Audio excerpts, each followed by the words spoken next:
Today we will discuss the ongoing special operation in Ukraine. Main clashes between the Russian army and the Ukraine forces are not actually clashes with the Ukrainian army, but with the illegal groups of nationalists that are actually responsible for the blood that we see in Ukraine. These nationalists that became embedded in Ukrainian armed forces actually keep encouraging the Ukrainian army to attack and also serve as human shields.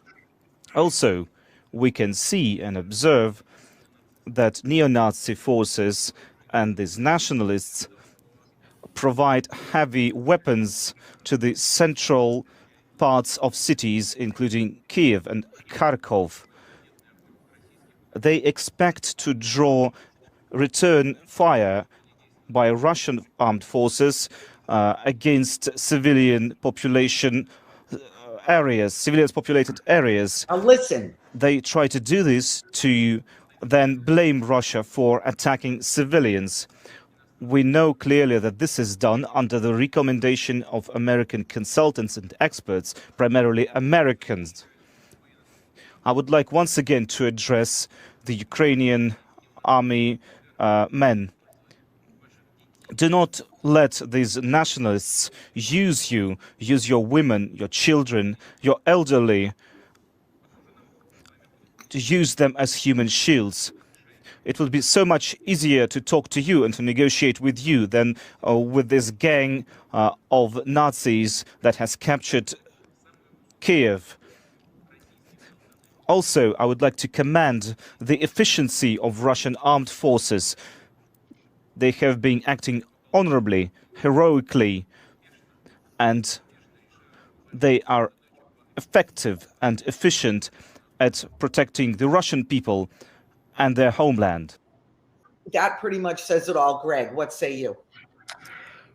Well, first of all, the CIA has been developing biological weapons at the behest of the cabal and the deep state for quite some time. They began that work in North Carolina in an army base there. They were told, and Fauci was told by Homeland Security, that this research was very dangerous. It had no purpose. Gain-of-function research was unacceptable. And so instead of discontinuing it, he just offloaded it to a certain lab, let's say in Wuhan. But they didn't only do the research there in Wuhan. They had other satellite places where they were doing the same kind of biological research. Among them was eastern Ukraine, right on Russia's doorstep. Wow. So the deal is, Putin is very aware of this and had to clear out these biological weapons factories that were planning the next plandemic for all of us, let us say. You know, because the current one is not playing too well at the box office. It's not doing too well right now. And Bill Gates, in fact, was just recently on a TV show, and he was rather downcast. He was rather unhappy.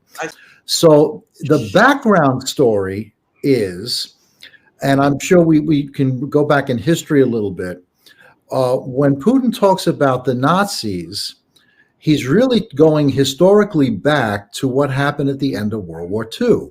Yes. Only a handful of high-ranking Nazis were actually tried in Nuremberg, but a lot of them were taken under Operation Paperclip here into the United States. That's right. Some of them served on the Army in their rocketry division, and part of them became members of the Office of Strategic Services, the OSS, which is the precursor of the CIA. You follow? So we began using our former enemies for intelligence gathering against the Soviet Union. Yes. You follow? Yes. Yes. Interesting, right? Yes. So when Putin talks about Nazis, that's really a code word, you might say, for neo-Nazis whose sympathy is with the CIA and other agencies that really are not loyal to the United States. They're not loyal to the American people. They have a globalist agenda, and they have been responsible for a lot of problems around the world going back decades. So that's really what is going on there. He's trying to clear this out. Now, one other thing I'd like to say about Putin, we can shift to somebody else. The media, of course, has been portraying him as a monster for a long, long time. That's right. Decades. Russia. Decades. I was little, and they were the monster of, They were the police under the bed. Putin in particular. Russia. They interfered with the 2016 election. All the media was saying that number 45 was his puppet. Yes. He was an asset of Russia, et cetera, only to find out now for sure that Hillary was the one that orchestrated all of that, and paid for it. How nice. So we begin to see that everything we're being told by the media is a lie. And that's by design. Do you know why? Do you know why? You know what I discovered? Yes, go ahead. I just gotta drop this in there. I want to show a picture. Then I'm gonna give it to Richie.